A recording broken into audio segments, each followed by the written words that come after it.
C'est-à-dire des preuves qu'on ne peut pas nier. Donc sachons que, comme Allah le dit, Allah voit parfaitement ce que vous faites. Sourate 2, verset 110.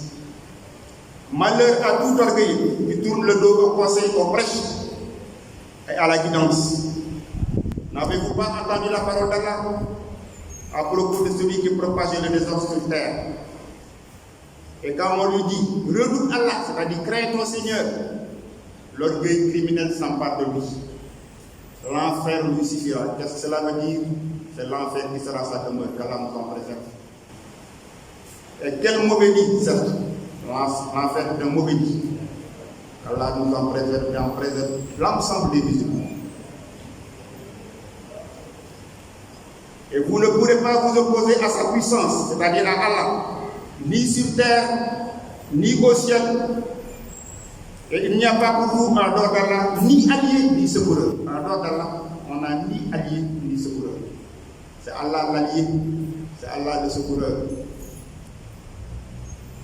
Que crève l'homme qui refuse d'ordonner le convenable et d'interdire de commettre des actes blâmables. Il est perdant. Il ne craint pas Allah et n'a pas peur de son châtiment le jour de la grande frayeur. Qu'est-ce que c'est que la grande frayeur? C'est le jour où l'ensemble des créatures, on leur redonne vie. Dans l'autre monde, le monde de la vérité, ils seront en face de leur Seigneur le jour du jugement dernier. Où il n'y aura que deux destinations, le paradis et l'enfer. Car Allah de juger ce que nous avons fait ici en ce bas monde pour ceux qui sont voués au paradis et ceux qui sont aussi voués à l'enfer. Allah nous préserve et qu'il nous mette sur la voie de la guidance et que nous soyons parmi ceux qui sont voués pour le paradis. Malheur à tout criminel, malheur à tout malfaiteur qui se détourne des conseils et s'enorgueillit. Conformons-nous donc aux ordres d'Allah, nous qui nous en détournons. Même si vous tournez le dos, je crains alors pour vous le châtiment d'un grand jour. C'est Allah qui nous parle. Sourate 1, verset 3. Je vois certes bon nombre d'ignorants, de pécheurs s'en prendre aux savants. Or, les savants, comme l'a dit le prophète Mohammed sallallahu alayhi wa sallam, sont les héritiers des prophètes. Que la paix soit sur eux. Ces ignorants pécheurs, c'est-à-dire ceux qui font les péchés, agissent avec les savants à la manière dont les mécréants Quraysh, c'est-à-dire ceux qui étaient à la Mecque avec le prophète sallallahu alayhi wa sallam et qui n'étaient pas de l'islam, agissaient vis-à-vis de l'élite des musulmans, comme ils agissaient vis-à-vis de l'ensemble des musulmans. Combien ils leur faisaient des problèmes, les mécréants de la Mecque, les Quraysh. Le jour de la résurrection, l'enfer sera leur refuge à cause de leurs problèmes, à cause de leurs propres œuvres. Quel mauvais devenir qu'Allah nous en préserve. Il n'y aura pas de fuite devant cette fatalité. Le jour du jugement, personne ne peut s'en détourner. Personne. Il n'y aura pas de fuite. Il n'y aura pas d'autre voie. Les seules voies, comme je vous l'ai dit précédemment, sont la voie du paradis et la voie de l'enfer, la voie de Satan. Qu'Allah nous préserve de la voie de Satan. Certes, vous est venu un annonciateur et un avertisseur. Et Allah est omnipotent. Quand Allah nous parle de ça, il nous parle du prophète Mohammed sallallahu alayhi wa sallam, qui est venu pour nous apprendre comment adorer notre Seigneur et quelles sont les voies qui mènent vers notre Seigneur, les voies qui mènent vers la félicité, c'est-à-dire vers le paradis. On a donné comme exemple les 5 piliers de l'islam que nous connaissons tous: la shahada, la prière, le Coran, la zakat, le pèlerinage à la Mecque. Donc, le prophète sallallahu alayhi wa sallam nous a mis sur la bonne voie. Il nous a expliqué comment pratiquer et comment avoir l'agrément de notre Seigneur. Maintenant, à nous personnellement, à chacun, de se mettre sur la voie et de pratiquer, de faire la bonne pratique.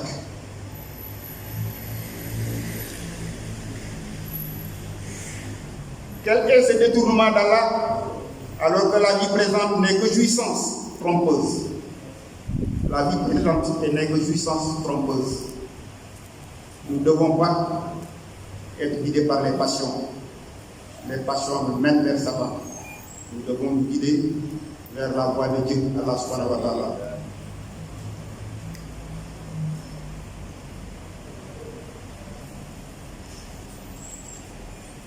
Qu'est-ce que ce détournement d'Allah alors que la présente vie n'est que jouissance trompeuse? Pourquoi ce réconfort et cette préoccupation à la passion alors que toute œuvre est écrite?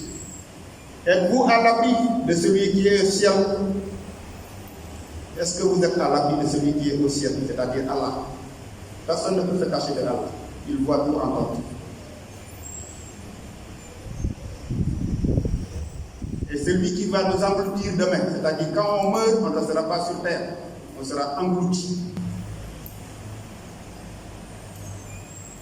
Voici que celle-ci tremble. Ou bien êtes-vous à l'abri quand celui qui est au ciel envoie contre vous un ouragan de pierre? Vous saurez ainsi quel fut mon avertissement. C'est Allah qui nous parle dans Sourate 67, versets 16 et 17.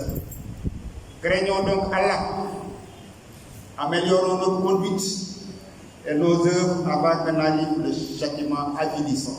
Le châtiment avilissant, c'est le châtiment qui mène vers l'enfer, qu'Allah nous en préserve. Éloignons-nous de ce qui nous donnera la honte et nous déshonorera quand nous serons devant Allah. Nous prions Allah qui ne nous déshonore pas et qui ne nous donne pas la honte. Ce jour fatidique qui est le jour du jugement dernier.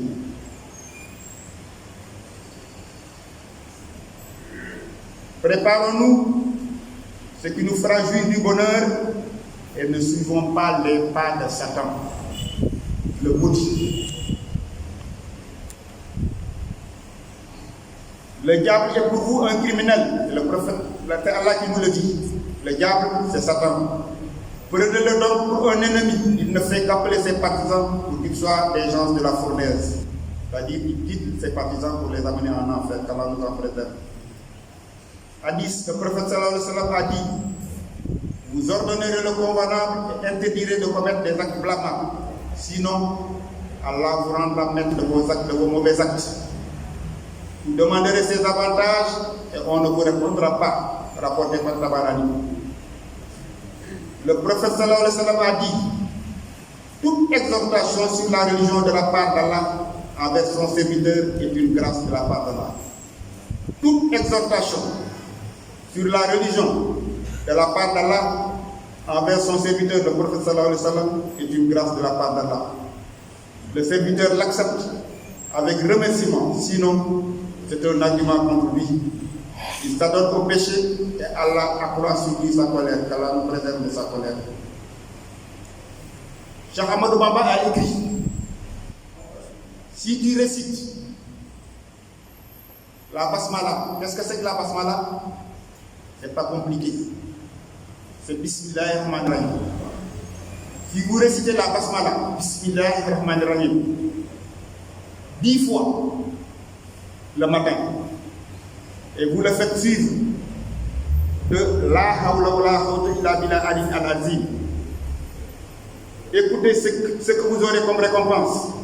Si vous le faites basmala et 10 fois La hawla wa la quwwata illa billah al-azim, vous le faites 10 fois le matin, tu sors propre de tout péché, comme le jour où tu es né de ta mère. Vous voyez l'importance de cela. Que chacun prenne note, parce que nous péchons trop. On fait des péchés pour lesquels nous savons que nous les avons faits. On fait des péchés même aussi pour lesquels peut-être nous ne nous rendons pas compte que nous faisons ces péchés. Parce qu'à force de regarder ce qui est interdit, c'est un péché. À force d'entendre ce qui est interdit, c'est un péché. Donc, il y a des péchés qu'on ignore, il y a des péchés pour lesquels nous sommes conscients. Donc, si vous avez la possibilité le matin, quand on parle de matin, je dois être précis avec vous. Ce n'est pas quelqu'un qui se réveille à 10 heures pour dire qu'il est au matin, non. Réveillez-vous à l'heure avant la prière, avant la salat, qui est derrière moi. 5h25, vous faites 10 basmala. Bismillahirrahmanirrahim, suivi de la hawla wa la quwwata illa billah al-azim, 10 fois. C'est comme si vous sortez du ventre de votre mère. Le bébé n'a pas de péché. C'est pas trop demandé. Il suffit de mettre à côté son sommeil pour vous lever à cette heure pour le faire et que Allah vous gratifie de ça, vous donne la récompense. Donc faisons-le. C'est pour nous. C'est quelque chose qu'on avance dans la tombe et nous la trouverons dans la tombe. Cheikh Ahmadou Bamba nous dit encore, le Seigneur très haut repousse et éloigne de toi, si tu fais ça, 72 sortes de malheurs, dont le moins grave est la lèpre et la ladrerie. Cela est affermi par l'unanimité des savants, moins grave que la lèpre. Cela est affirmé par l'unanimité des savants, si vous le faites. 72 malheurs aussi, vous êtes préservés comme ça. Donc faites l'effort de vous réveiller avant l'heure de la prière et de faire ça. Il y a beaucoup de récompenses. Parce que vous savez, la lèpre, je pense que vous connaissez ce que c'est que la lèpre. C'est ceux qui perdent leurs doigts dans la maladie, ceux qui perdent aussi leurs pieds, les doigts des pieds. Quelqu'un qui n'a plus de doigts de la main, je pense que sa vie n'est plus facile. Vous en conviendrez avec moi. Donc, le malheur, le moins grave, c'est la lèpre. Donc, les autres malheurs, on ne peut pas savoir qu'est-ce que ça représente. C'est Allah seul subhanahu wa ta'ala qui le sait. Ensuite, le Seigneur te confie à 70 anges à partir du moment où tu le fais et que tu te réveilles et ces anges implorent le pardon. Les anges implorent le pardon durant toute la journée que tu as eu à le faire. Demande à Allah subhanahu wa ta'ala, mon Seigneur, pardonne Abdullah qui a fait 10 basmalas et là, c'est 10 fois. Pardonne-lui ses péchés.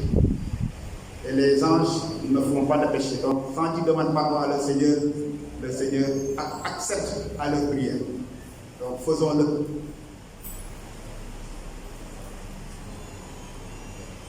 Cette action interpose une barrière entre nous et les génies. Aussi, ça nous protège contre les génies. Les génies, c'est ceux qui sont sur la voie de Satan, les djinns et les mauvais esprits. Quiconque la récite, basmala encore, Bismillahirrahmanirrahim, 50 fois, devant un oppresseur, c'est-à-dire quelqu'un qui est plus fort que vous et qui va vous faire du mal, vous le répétez 50 fois, aura une garantie contre lui, car le maître des créatures humilie cet oppresseur. Allah qui humilie cet oppresseur. Quelqu'un qui vous fait des mal parce qu'il est plus fort que vous. Faites 50 basmala, Bismillahirrahmanirrahim, 50 fois. Allah sera votre protecteur. Donc, c'est pas trop demandé, ça vaut le coup. Faisons-le. C'est les enseignements de Cheikh Ahmadou Bamba qui est le serviteur du prophète sallallahu alayhi wa sallam. Quiconque récite basmala 21 fois avant de dormir, Allah lui assure sa protection. Il obtient la garantie contre toute mort subite, c'est-à-dire dans cette nuit, il ne mourra pas. Celui qui sera programmé pour la mort, il oubliera ce jour. Et si vous ne l'oubliez pas, avant de dormir, vous êtes sur votre lit, vous faites 21 basmala. Allah vous protège contre la mort subite. La mort subite, c'est souvent comme les crises cardiaques. Il n'avait rien, on était ensemble, il a dormi le matin, on nous dit qu'il est mort. Vous faites 21 basmala avant de dormir, vous êtes protégé contre cette mort.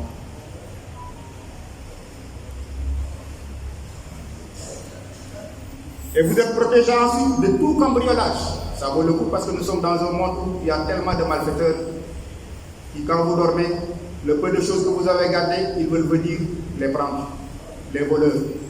C'est-à-dire, je parle des cambrioleurs. Vous êtes protégé aussi quand vous faites 21 fois.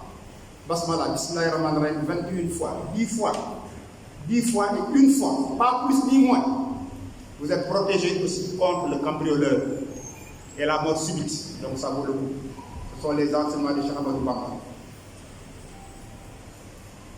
Le nombre de ces 19 lettres, c'est-à-dire basmala, est graphiquement égal à celui des anges dits Zabaniya. On rapporte que celui qui la récite sera protégé contre ces anges effrayants, selon le hadith du prophète Mohammed sallallahu alayhi wa sallam. Ceci est extrait du livre écrit par Cheikh Ahmadou Bamba qui s'appelle le Massaïkoul Jinan. Oh Allah, faites que l'ensemble des musulmans, faites que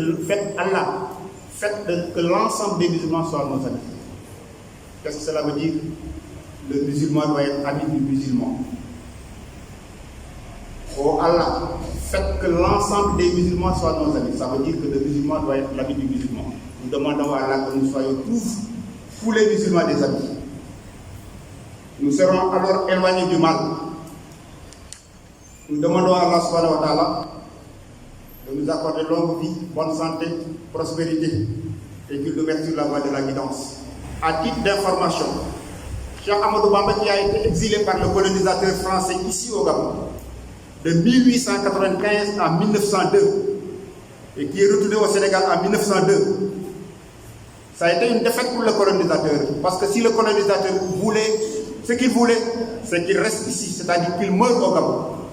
Mais l'homme propose, Dieu dispose. Allah lui a garanti la vie jusqu'à ce qu'il retourne sain et sauf au Sénégal. Il nous a quitté Cheikh Ahmadou Bamba en 1927. Je parle de l'année musulmane, l'Hégire, parce que si c'est l'année chrétienne, c'est en 2027 que ce sera 100 ans. Mais je parle de l'année musulmane. C'est aujourd'hui qu'il a fait 100 ans sous terre, Cheikh Ahmadou Bamba. Donc nous célébrons par la lecture du Coran au Daïra Bataveya et que chacun parmi nous lui fasse des prières pour que Allah ait encore son agrément. Parce que quand vous priez pour un homme saint, c'est comme si je lance une balle de tennis sur le poteau là. Qu'est-ce qui se passe? La balle me revient. Donc quand vous priez pour un saint, c'est comme ça que vous aurez en contrepartie la récompense. Donc prions pour Cheikh Ahmadou Bamba, qu'il ait encore l'agrément de son Seigneur et de la personne pour qui il a travaillé, c'est-à-dire le prophète sallallahu alayhi wa sallam, parce qu'il s'appelait Abdoulaye wa Khadim Rasoul, esclave de Dieu, serviteur du prophète sallallahu alayhi wa sallam. Qu'Allah nous préserve et qu'il nous mette dans la voie de la guidance. Ya Rabbana innal wara tadallahu li awliyaika kama yad'u ilayka ya rabbal wara ya Rabbana ya Rabbana ya Rabbana fakun lana wa jinana lutfan wa amnan ya man ta'ala wa yakun kufan ahad. Subhana rabbika rabbil izzati amma yasifun wa salamun ala al mursalin walhamdulillahi.